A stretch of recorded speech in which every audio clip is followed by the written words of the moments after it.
Pinalutang ni Senate President Tito Soto ang pag-amyenda sa saligang batas. Yan ay para maitamaan niya ang panghihimasok ng Korte Suprema sa kapangyarihan ng Kongreso nang desisyon na nito ang impeachment complaint laban kay Vice President Sara Duterte. Nakatutok si Sandra Aguinaldo. Pinal na ang desisyon ng Korte Suprema pero para kay Senate President Tito Soto, hindi pa tapos ang usapin tungkol sa pagdedeklara ng Supreme Court na unconstitutional ang Articles of Impeachment laban kay Vice President Sara Duterte.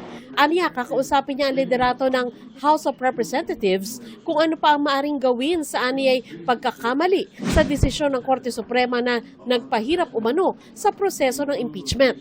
Pinalutang din ni Soto ang usapin ng pag-amyenda ng saligang batas para raw maiwasto ang ginawaan niyang panghimasok ng kataas-taasang hukuman sa kapangyarihan ng Kongreso. Palitan na natin konstitusyon. Baguhin na natin. Pagka ganyan, pagkatapos, marahil yung Constituent Assembly makakagalaw dyan para or maghihintay tayo decades. Bakit? Kailangan ma-retire na muna itong mga Supreme Court Justices na to. Sa desisyon na inilabas kahapon, may mga nilinaw ang Supreme Court.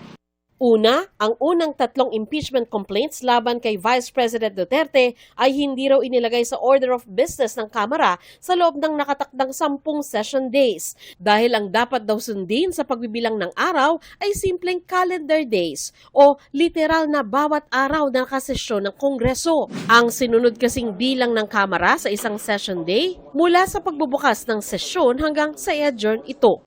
Pangalawa, maituturing ng initiated ang isang impeachment complaint kaya aandar na ang 1-year ban sa paghahain ng iba pang impeachment complaint laban sa opisyal kapag inirefer na ito sa Committee on Justice. Kung hindi inilagay sa order of business sa loob ng 10 session days o pagkatapos ito ay hindi inirefer sa House Committee on Justice sa loob ng 3 araw o kung hindi ito inaksyonan ng Kamara bago mag-adjourn sine die.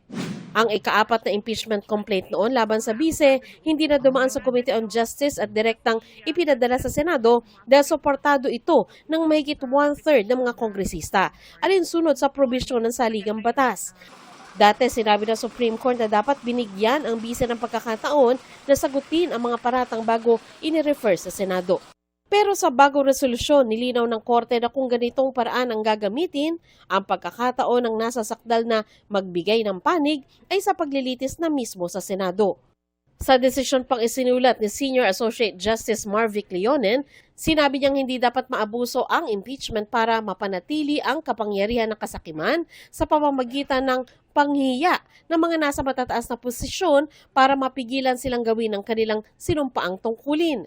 Ang mandato raw ng Supreme Court ay tingnan kung may pag-abuso sa pamamagitan ng pagsuri sa proseso at pagtiyak na ang interpretasyon nito sa rules, batas at konstitusyon ay hindi magagamit para pahinain ang impeachment process. Ayon kay former Supreme Court Associate Justice Adolfo Ascuna, isa sa mga bumalangkas sa 1987 Constitution, sa bagong resolusyon ng Supreme Court, mas bumilis ang second mode of impeachment o yung pagpa-file ng complaint ng 1/3 ng lahat ng miyembro ng House of Representatives na agarang itatransmit sa Senado. Kung dati kasi, ni-require na padaanin pa ito sa House Committee on Justice, ngayon sinabi ng Supreme Court na maaari na itong gawin ng Kamara kung nais lamang nila.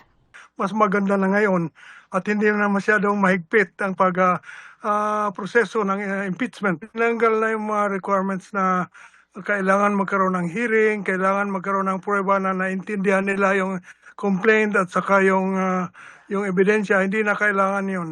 So optional na lang yung hearing at saka yung dating procedure na i-refer na sa committee as a way of initiating a complaint.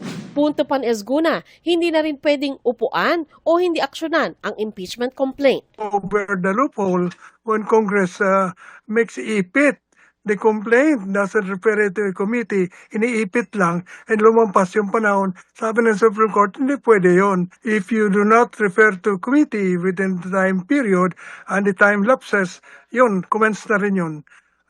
Or even if you do not refer to the committee and the time is still running, but the Congress adjourns, yun, initiated na rin yun.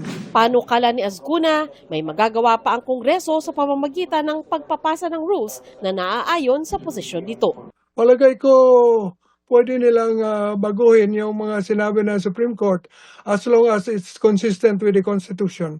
They can adapt all the rules they like as long as it is consistent with the Constitution. Para sa GMA Integrated News, Sandra Aguinaldo, Nakatutok, 24 Oras.